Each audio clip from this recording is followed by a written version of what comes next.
Society में बहुत बात करते हैं सुरक्षा को लेके, सिक्योरिटी को लेके। सुरक्षा के अपने अपने आयाम हैं। हमने सुरक्षा को अपने अपने तरीके से उसको हमने इम्प्लीमेंट किया है, या हम ये कह सकते हैं कि हमने सुरक्षा के अपने ही नियम बना दिए हैं। अक्सर देखा जाता है कि बच्चे कई बार स्कूल से आते हैं तो वो काफ़ी गुमसुम वो होते हैं। हमने बच्चों के ऊपर इतना मेंटल प्रेशर डाल दिया है कि उस प्रेशर के तहत अगर कुछ हुआ तो बच्चा बोल ही नहीं पाता है। लड़कियों की किस तरह की प्रॉब्लम्स आपके सामने आई? मैक्सिमम जो गर्ल्स थी वो ये कह रही थी भाई को इम्पोर्टेंस मिलती है, हमें नहीं पूछा जाता। कहते बहुत कुछ करना पड़ा इस कैंप को अटेंड करने के लिए। इज्जत के नाम पे महिलाओं को चुप करवा दिया जाता है। लड़की ही ठीक नहीं होगी। बिल्कुल। पता नहीं चाल चलन कैसा था, अब इसको किस तरह से बता रहे हैं।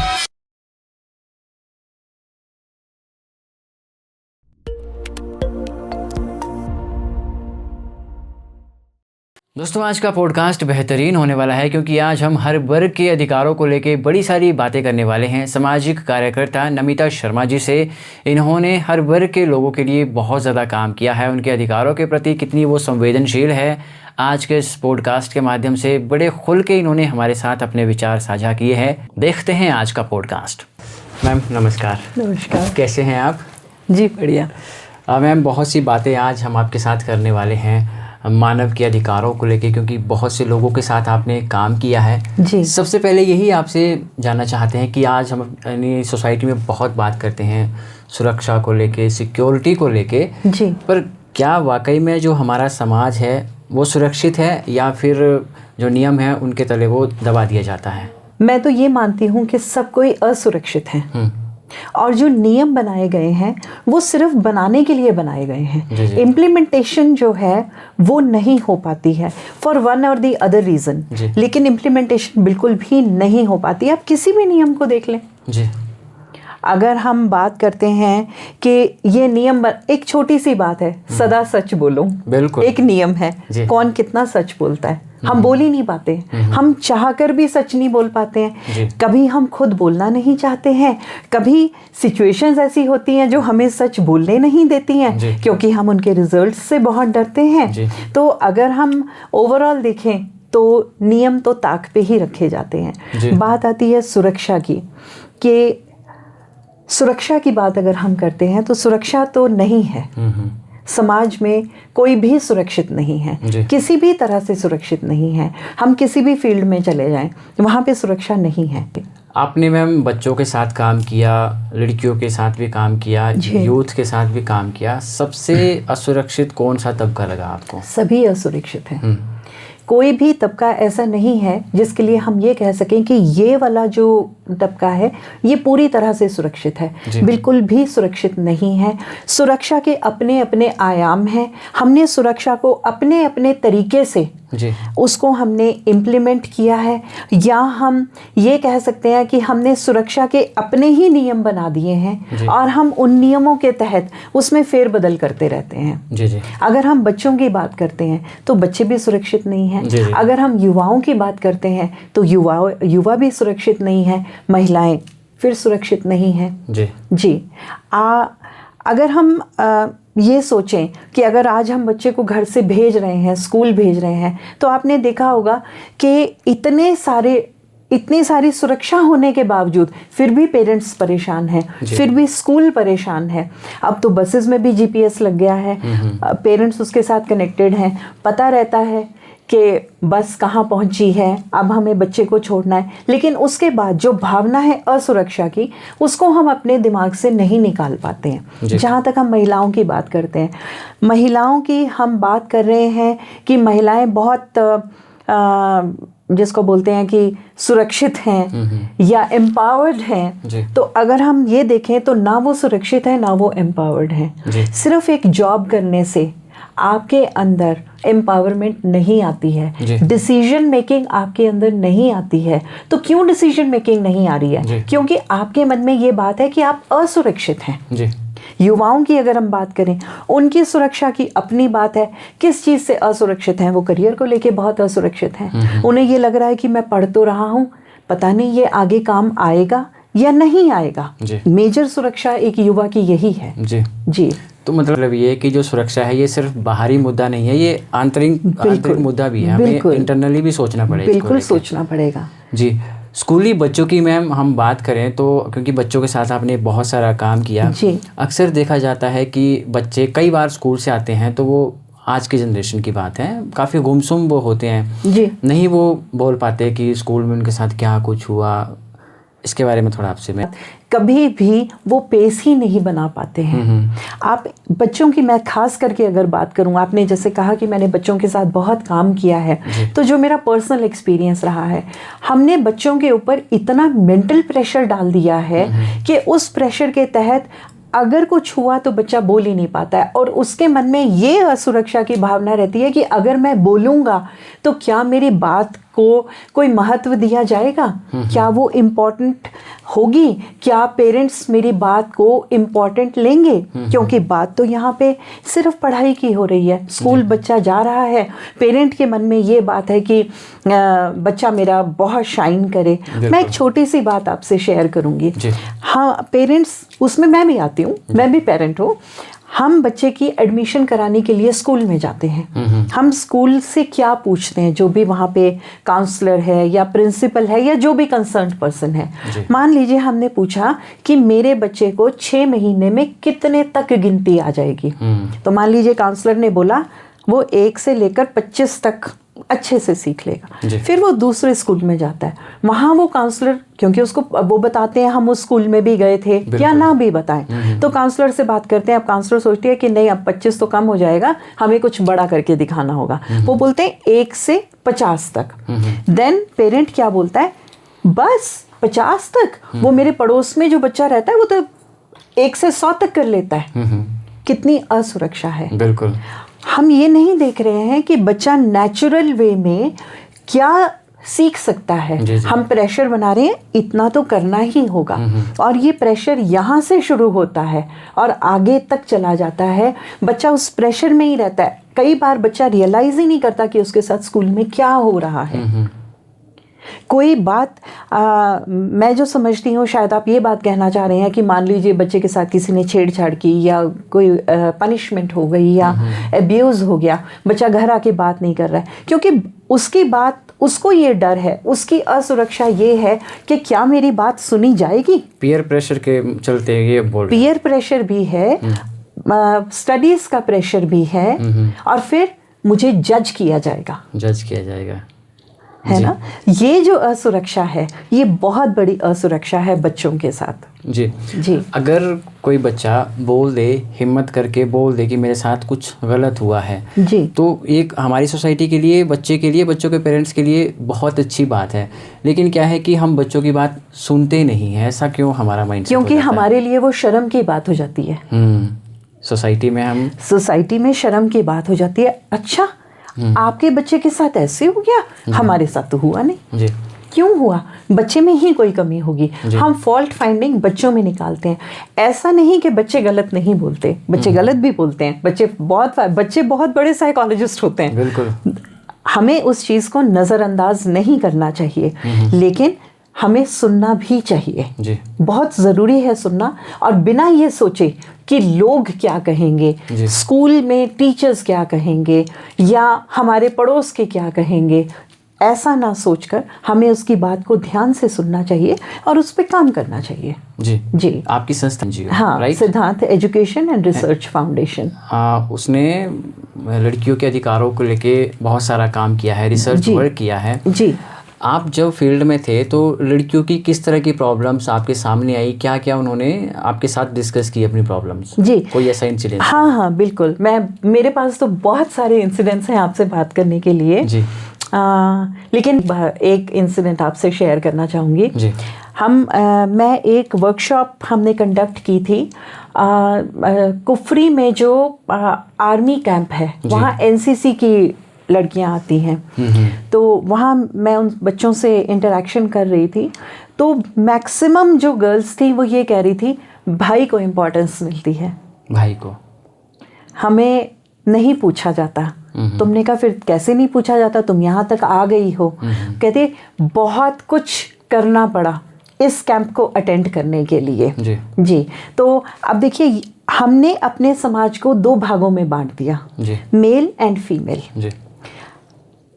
अब उसने बच्चों की अगर हम बात करें, बच्चे कहते हैं भाई को इम्पोर्टेंस मिलती है, तो इसका मतलब ये हुआ कि भाई के लिए एक अलग रूल बुक है, बहन के लिए एक अलग रूल बुक है ना। तो ये रूल बुक सेम क्यों नहीं है? अगर मैं अपनी बेटी के लिए ये रूल या ये नियम बनाती हूँ कि उसको 6 बजे या 7 बजे तक घर होना है, तो ये नियम भाई के लिए क्यों नहीं है? बेटे के लिए ये नियम क्यों नहीं है? तो इस तरह की चीज़ें मैं देखती हूँ बहुत ज़्यादा। लेकिन मैं पेरेंट्स की भी काउंसलिंग करती हूँ। मुझे ऐसा लगता है कि अगर मैं एक पेरेंट के दिमाग में भी ये बात डाल पाई तो शायद जो मैं काम कर रही हूँ मैंने उसमें एक सफलता हासिल की है। जी। जब की बात आती है तो सबसे पहले हमारे जहन में दिल्ली आता है कि दिल्ली में महिलाओं के साथ बहुत ज़्यादा छेड़छाड़ होती है। हालांकि अब ये सिनेरियोज बदल चुके हैं। हिमाचल में भी बीते कुछ सालों में अपराध बहुत ज़्यादा बढ़ा है और अभी 2-3 महीने में तो क्या ऐसी खबरें सोशल मीडिया में आ रही है, 15 साल की लड़कियों के साथ बलात्कार हो रहा है, पुराने केसेस सामने आ रहे हैं। आपकी नज़र में महिला सुरक्षा क्या है? क्या मतलब एक फिजिकल अब्यूज़ ही महिला असुरक्षा है या कुछ और भी इस दायरे में आता है? मैं इसके बारे में बहुत कुछ आपसे कहना चाहती हूँ, और अगर मैं शुरू करूँ तो मैं ये एक बात आपसे कहना चाहूँगी जो आपने भी सुनी होगी और मैं भी सुनती हूँ। हमने अपनी बेटियों को बेटों की तरह पाला है। ये अक्सर पेरेंट्स बात करते हैं, स्पेशली वो पेरेंट्स बहुत बात करते हैं जिनके बेटियां ही हैं। वो अपने आप को किसी तरह से कॉम्पनसेट करना चाहते हैं कि कोई बात नहीं, बेटियां हैं, हमने अपनी बेटियों को बेटों की तरह पाला है। मुझे ये सुनना बाकी है अभी कि हमने अपने बेटों को बेटियों की तरह पाला है। अगर हम अपने बेटों को बेटियों की तरह पालते हैं तो वो एक लड़की की, एक महिला की वो इज्जत करना सीखेंगे। लेकिन वो सीखते नहीं हैं। वहाँ पे पूरी तरह से जो मेल है वो प्रिविलेज्ड सेक्स हो जाता है। मैं जेंडर बाइस्ड नहीं हूँ, प्लीज़ मैं आपसे ये बात कहना चाहूँगी, मैं बहुत न्यूट्रल हूँ। मैं वो बात कर रही हूँ जो मैं समाज में देखती हूँ, जिन चीज़ों को मैंने फेस किया है। जैसे मैं बच्चों के साथ जब इंटरेक्ट करती हूँ तो बात ये आ जाती है कि प्लीज़ आप अपनी बेटियों को बेटों की तरह ज़रूर पालें, लेकिन बेटों को बेटियों की तरह भी पालें। अगर हम बेटों को बेटियों की तरह पालेंगे तो बहुत हद तक हम इस अपराध को कम कर पाएंगे, क्योंकि फिर हम एक दूसरे की मानसिकता को समझेंगे। हम यहाँ क्या कर रहे हैं? मेल एक अथॉरिटी है, मेल फिजिकली स्ट्रांग है, तो हम ये बात बोलते हैं कि नहीं, फीमेल तो फिजिकली स्ट्रांग नहीं है, लेकिन उसका हम फ़ायदा उठा सकते हैं। जब हम एक मेल के, एक बच्चे के दिमाग में बचपन से, ये बातें बड़े होकर नहीं जाएंगी, ये बचपन से हमें ये बच्चों को सिखाना होगा, चाहे वो मेल है चाहे वो फीमेल है। तो हम एक कुछ समय के पश्चात हम ये देख पाएंगे कि हम एक अच्छे समाज के निर्माण की तरफ चले हैं। इस महिलाओं को चुप करवा दिया जाता है कि आपके साथ जो हुआ है वो हो गया, बिल्कुल चुप रहिए, बोलेंगे बदनामी होगी। क्या ये भी एक महिला सुरक्षा के दायरे में आता है? बिल्कुल है। आप एक बात मुझे बताइए, अगर किसी बच्चे के साथ या किसी महिला के साथ कुछ गलत हो जाता है तो क्या उसमें उसका फॉल्ट है? उसका फॉल्ट नहीं है, हो गया। लेकिन यही मेल्स हैं जिन्होंने ये किया, मतलब मैं मेल का मतलब कर रही हूँ, किसी एक मेल ने ऐसा किया लेकिन दूसरा एक मेल उस चीज को उसकी इज्जत के साथ जोड़ रहा है। है ना? क्या इज्जत ऐसे जाती है? इज्जत के तो बहुत सारे पैरामीटर्स हैं। वाई के क्यों जोड़ रहे हैं? और भी तो बहुत सारी चीजें हैं इज्जत की, हम उन पे बात क्यों नहीं कर रहे हैं? अगर हम लोग की मेरी इज्जत चली जाएगी, ये क्या सामाजिक शोषण से जुड़ा हुआ मुद्दा है, शारीरिक शोषण से, या फिर मानसिक शोषण का ये मुद्दा? तीनों ही चीजें हैं। मानसिक शोषण भी है, शारीरिक शोषण भी है, और समाज जो शोषण करता है वो भी है। मान लीजिए किसी के साथ ऐसा हो जाता है तो समाज उसे किस दृष्टि से देखता है? आप बताएं। तरह तरह की दृष्टियां। लड़की ही ठीक नहीं होगी, बिल्कुल, पता नहीं चाल चलन कैसा था, अब इसको किस तरह से बता रहे हैं। समाज का शोषण हो गया। मानसिक शोषण ये हो गया, मैं कैसे बोलूं, अगर मैंने बोल दिया मेरी फ्यूचर लाइफ खत्म हो जाएगी, पता नहीं मुझसे कोई शादी करेगा या नहीं करेगा। ये भी तो एक स्टिग्मा है ना।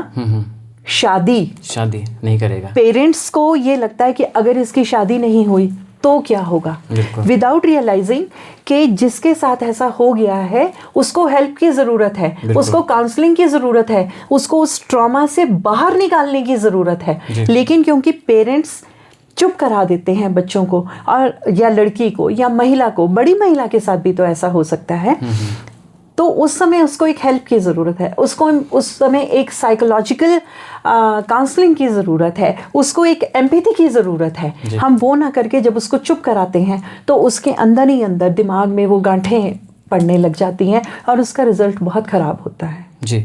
जब किसी विक्टिम की काउंसलिंग आप करते हैं तो उनकी आइज़ में क्या देखते हैं? कौन सा डर होता है? समाज की बदनामी का, खुद के दुख दर्द का? समाज की बदनामी तो है ही है, वो तो मेजर है, लेकिन खुद जो वो जिस ट्रॉमा से गुजरी है वो भी। और ऐसा नहीं है कि लड़कियों के साथ ही होता है, लड़कों के साथ भी शोषण हो जाता है, उसको हम नकार नहीं सकते। जी जी। तो मैम आज का जो हमारा विषय है काफ़ी संवेदनशील भी है, जागरूक करने वाला भी है, लेकिन बीच बीच में थोड़ा मूड भी लाइट होना चाहिए। एक रैपिड फायर आपके साथ हम करेंगे, फटाफट आपने जवाब देने हैं, ठीक है? ये मुश्किल काम है। चलिए कोशिश मुश्किल काम को आसान बनाती है मैम आप। जी कोशिश करते हैं। ओके मैम, चुप रहना समझदारी या डर? डर। ज़्यादा खतरनाक क्या है? ज़्यादा खतरनाक डर अंदर का है या बाहर का? बाहर का। सोशल मीडिया सहारा या सिर्फ शोर? शोर। कानून ताकत या आखिरी उम्मीद? आखिरी उम्मीद। काउंसलिंग ज़रूरत या स्टिग्मा? ज़रूरत। सम्मान मांगना पड़ता है या मिलना चाहिए? मिलना चाहिए।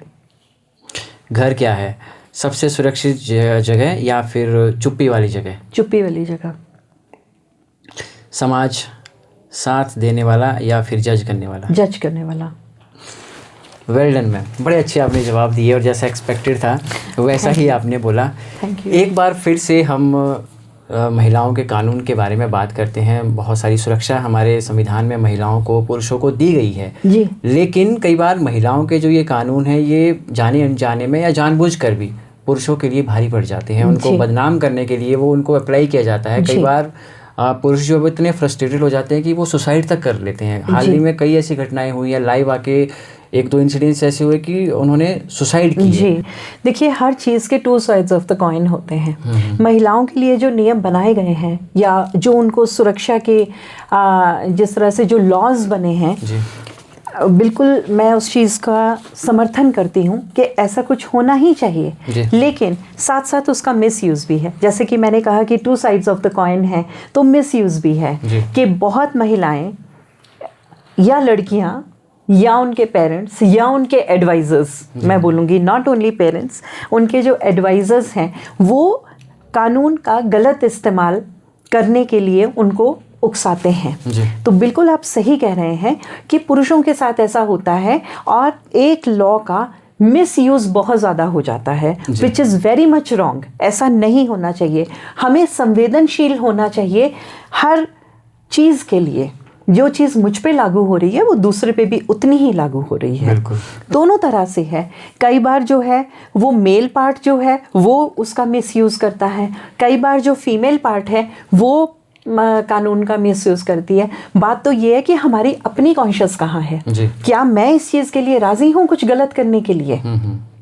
मैं क्यों प्रोवोक हो रही हूँ या मैं क्यों प्रोवोक हो रहा हूँ? सोशल मीडिया मैम आजकल हम सब की ज़रूरत बन गया है। कहीं ना कहीं हम ये जागरूक भी करता है। हम खुल के बोल सकते हैं, अगर कोई हमें नहीं सुन रहा है तो सोशल मीडिया हमें सुनता है। लेकिन जब प्रैक्टिकली बात आती है, जब अपने ऊपर कुछ बीतती है तो हम खुल के नहीं बोल पाते।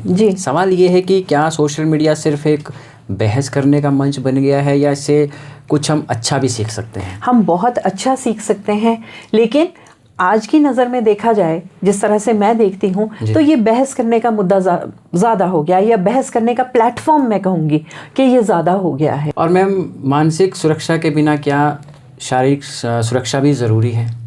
बिल्कुल। जब तक हम मानसिक सुरक्षित नहीं होंगे तो हम शारीरिक सुरक्षा पे कैसे जा पाएंगे? बहुत से ऐसे लोग हैं मैम जो इस पॉडकास्ट के थ्रू आपको सुन रहे हैं, देख भी रहे हैं और आपकी बातें सुनकर उनको लगा है कि यार मुझे भी बोलना चाहिए, मेरे साथ कुछ गलत हुआ है, मैं बोलना चाहती हूँ या बोलना चाहता हूँ। तो उन्हें एक दिल से क्या सच्ची बात आप कहेंगे कि वो उनके अधिकार में वो बात हो? Raise the voice. मैम बड़ी सारी बातें बोली और बिल्कुल टू द पॉइंट बोली। और मैं यही कहूँगी, raise your voice, rise bloom and shine. Exactly सभी के लिए, किसी पर्टिकुलरली जेंडर की बात नहीं कर रही हूँ, सभी के लिए बात कर रही हूँ, समाज के सभी आयु वर्ग के लिए बात कर रही हूँ। Rise bloom and shine. ज़िंदगी बहुत खूबसूरत है। बिल्कुल, ज़िंदगी बहुत खूबसूरत है और एक बार की ही हमें ये मिलती है, तो इसे एंजॉय करिए। और मैम बड़ी सारी बातें आज आपने बताई सभी के सुरक्षा अधिकारों को लेके, कानूनों को लेके।